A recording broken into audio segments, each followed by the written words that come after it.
Jason, great to have a chance to speak with you, man. And I'm going to tell you straight off the bat, your new single, the video, I think it's you in like a parking lot or something like that.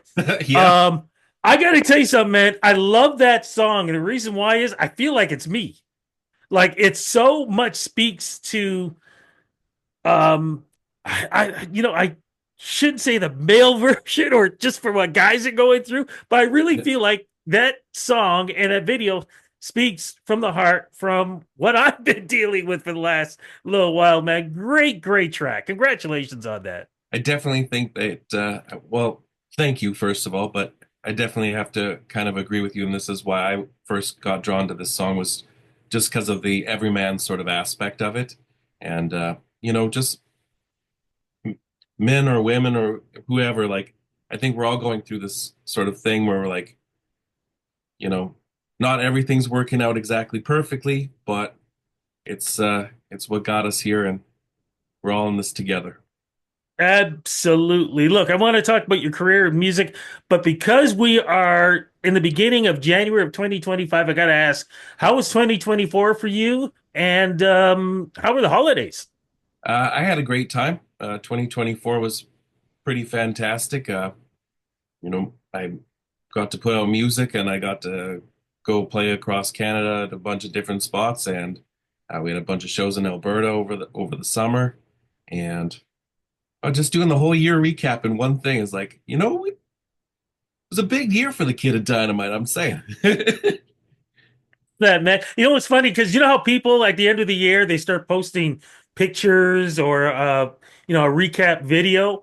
I know for myself, I was sort of getting pictures and I realized, oh, geez, I did do a lot. Yeah. And then I realized, oh, it's only going to limit me this amount of pictures to post. So it was Right. like, okay, I'm really going to have to look at which ones that really stood out for me. But man, look, your music, your career, that's a standout. Originally from Manitoba? Yeah, still born and raised in Kleefeld, Manitoba. I've had the privilege of living in Nashville. I spent a Ooh. little time in California. Obviously, Winnipeg has, you know, been home on and off for the last 2 or 3 decades, but Kleefeld's got my heart, and that's my hometown. When did the love of country music kick in for you, man, growing up? We kind of come by it honestly. It's, as Luke Bryan says, hunting, fishing, and loving every day.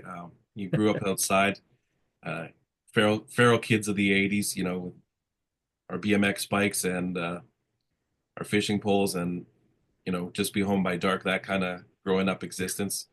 The town I'm from, I still think they don't lock their doors. So it's just that kind of spot where, the lyrics from the country music, that's what kind of hit home. Obviously, I grew up listening to a bunch of other stuff. Uh, you know, we had classical music in the house, we had country music, we had pop, we had rock. Uh, my dad was a DJ in college, so he already had kind of instilled a value of like listen to everything and pick what you like, and it was always about having a great song as opposed to necessarily a specific genre. But certainly, country music started to dominate that as 2002 came around and Keith Urban's Golden Road came out. And my Yeah. buddy's mom gave us that record. We were in a rock band at the time, and she's like, "I think you boys need to hear this. I think country music's in your futures." And it had definitely looked like she had the right perspective on that, man. I've always said this that country music is one of the best storytellers. Is that another attraction for you for that genre? Um, it's not just a trope. I think that's a real thing. I think that when you're listening to a specific genre of music, where the lyrics come first, then that goes back historically to how country music is written, and a lot of times it is starting with a lyric, and it is starting with a title, or when you go in the writer's room, that somebody will ask you like, "Hey, what titles do you have? What lyrics have you written? Sort of what's the thing that you want to say?" And I think certainly, there's other genres that have that. 80s and 90s hip hop had the same thing where it started from the Yes. lyrics, and what they were trying to say was as important as the beat or as the sound. And country music sort of stuck with that from the 40s and 50s to right till today, where um, you gotta have you gotta at least have something to say. You know, it's so funny you say that because one of the things I've always said, you can check back my interviews, always said, and I always say it this way, no disrespect to the other genres, but the two genres I think tell the best stories is hip hop, rap, and country. They tell great stories. I gotta definitely agree with you. Well, look, man, you are telling some great stories too, but when did you start figuring out that you could do that lyrically and musically? Um, okay, well, originally in high school, I got a Les Paul knockoff guitar because I wanted to be Jimmy Page from Led Zeppelin. Uh, and as it turns out, I was not that great at guitar. So songwriting kind of came along with that. There's a certain amount of I've been saying this quite often, but there's a certain amount of hubris to to being an artist where you look at somebody who you admire and go, you know what, I think I could do that, and then and then actually make the attempt. And I think it's those first steps that are absolutely critical and important. Not necessarily that they're successful, but that you just in fact take them, because then you can expand from there and be like, okay, you know what? I really like guitar, but I don't love guitar. And I really love songwriting, but I'm not great at it. So you can use that as your jumping off point for like, okay, how do I get great at songwriting? How do I put in the reps and do the practice? And with songwriting, the best thing about it is that you can just consistently do it over and over and always try to improve. What kind of stories do you like to tell through your songs? Um, I'm sort of relationship songwriting. I think that's one of the most common themes in my songs. Certainly the ones that I've written, and then also I'm pretty fortunate that I get to work with a bunch of great publishers out of Nashville, and um, between the songs that I write for an album and then the songs that get submitted from the songwriters and from the publishers, there's always a lot to choose from, and I know that definitely I like to look at the lyrics first. Was that tough to make that jump over to Nashville? Because I've always said the three best places to go for songwriting is New York, Los Angeles, and Nashville. And Nashville is actually first I'd say of it's all the the number lists one. because people just think Nashville is like, oh, it's just country, which is not true. Nashville has a slew of genres in that area. How tough was it to make that move, and what was that experience like? Um, I had made the move after, my first trip down there was maybe in 2009, and I was kind of blown away by like just how uh, at that time overwhelming and supportive, and uh, we oftentimes will use the words champion. So like the way that people champion their favorite things, like just uh, celebrate, not in the way of celebrity, but just the joy that they take in saying that someone's really great at something, and Yeah. the way that they talk positively about everything, including the people that came before them and the current people coming up. So being in an environment that it's that positive, it's pretty inspiring. So I moved down in maybe 2012, and I got to spend 2 years down there full time and just kind of trying to make my mark on the music business at the time. Now, my personal experience is that that's not necessarily a thing that anyone needs to do unless they're already, if you've got all your ducks in a row and you've already got the label deal and all that, by all means move down. But you can make great music from anywhere, and you can also travel to Nashville every couple of months, see your friends, meet up with people from all over. I know one of the writers that I worked with fairly frequently was from Texas, and we would just sort of arrange our trips for the same time so that we could all meet in Nashville and try to write some hits. Speaking of hits, what would you say was the song that really helped establish you?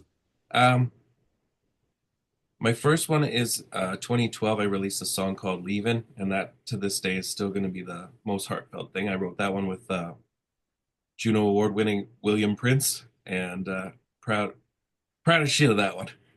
Um, and then in 2017, I released Whiskey Kiss, and that one was one that came to me from one of the publishers that was written by Nicky Chin, who was in the band Sweet, wrote Ballroom Blitz and all those Oh, big hits, wow. and Matt Brownlee, who was in Jars of Clay, he had a big hit with Flood, and then Grammy Award winning Ben Glover. And then that one kind of took off uh, with social media and stuff, but it didn't really necessarily hit at radio. It was kind of a cool time because I was doing all the radio tracking and stuff myself. I was calling about 1,000 stations a week in the States, being like, "Hey, will you play my record?" Nah, kid. Ah, dang it. And I learned a lot about how the inner workings of radio, and it's certainly the radio in the States. However, fast forward a couple years to releasing Anywhere the Night Goes, and that was the first legitimate like Billboard Top 40 18 weeks and kind of all that stuff. And as an artist, you're like, it takes forever to get there, and then it goes way too fast. It's just one of those things that's like, who knew that this was going to happen? Oh, it's all over. Um, The- but and and let, certainly, and let me jump in there because I want to know then from from that time space that you mentioned, how do you think you grew as an artist and as a person? certainly as an artist, that there's a good intention of some of the choices that you make for doing like the songs that you're going to choose to do. Like this is going to be sort of a creative outlet, and then this is a song that we're going to focus maybe a little more on tailoring for like 2 minutes 58 seconds, radio chorus, punchy production. So understanding the difference between doing those two things and not just sort of going like uh, I released a single called Take Your Picture, which is the thing I'm probably the most proud of because of how creative we got with it. But it certainly was not the commercial success that we had the fingers crossed for.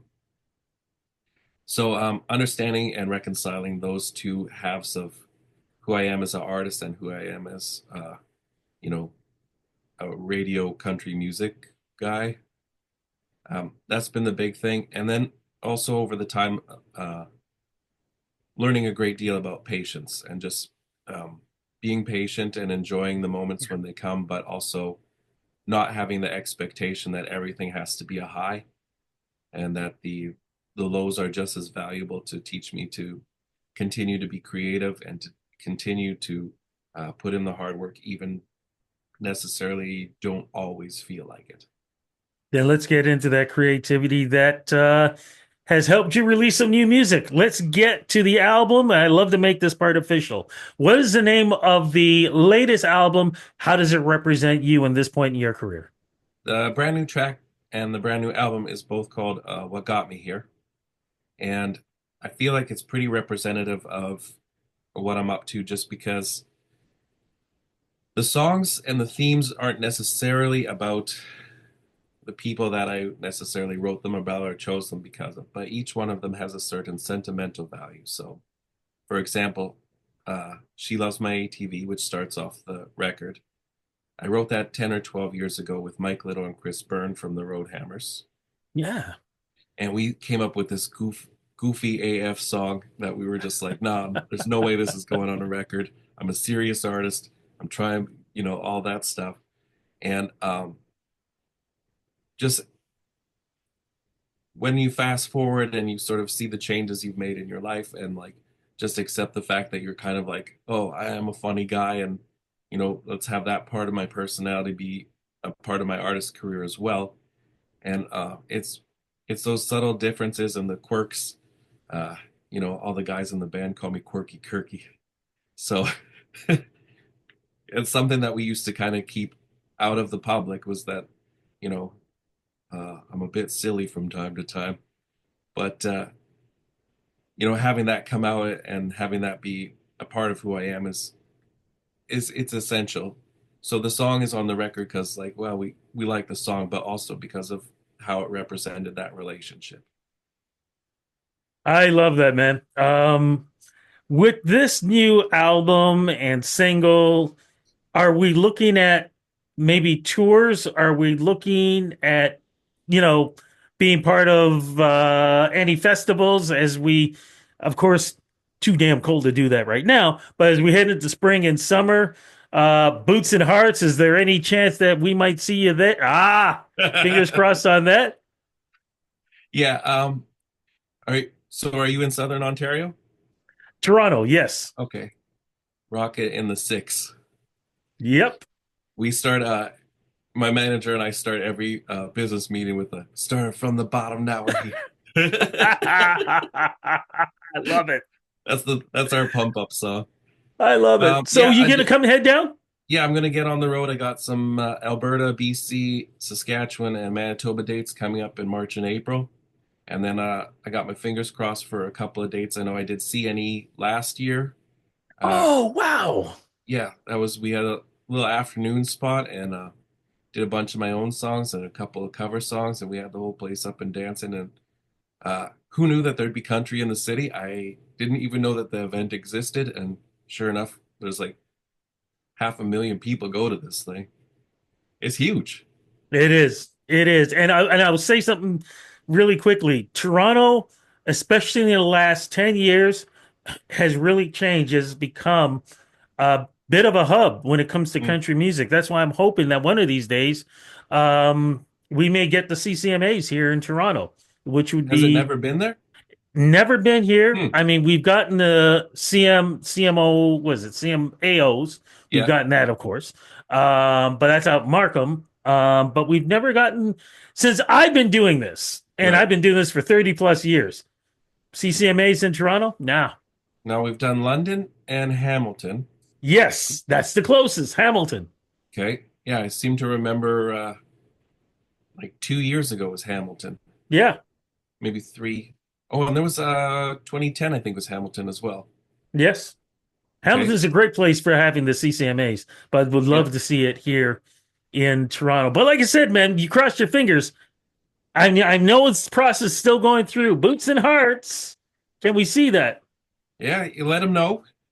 Well, Um, we're I did it in 2017, actually. I did the Emerging Artist Showcase, and I was wow. pretty lucky that year. I did the same year as Jade Eagleson, Josh Ross, Kelsey Kulik, Red Hill Valley. So it was a pretty big class of 2017 that year. Um, so obviously Jade went on and did some great things, and Josh got signings in the States, and Kelsey just signed with Universal. So yeah, it's things are happening for us, and I got my fingers crossed to be back at Boots soon. Looking forward to that, man. Look, I'm going to let you go. I want to say congratulations with the new music. Looks like the career is going to be stellar in 2025. And yeah, we definitely love to have you come down to Southern Ontario, man. Because like I said, your music is so relatable. And I love the pace of it too. Congrats on everything else, man. Thank you so much for the interview. I'm looking forward to at some point in time, you and I meeting in person. Let's do it.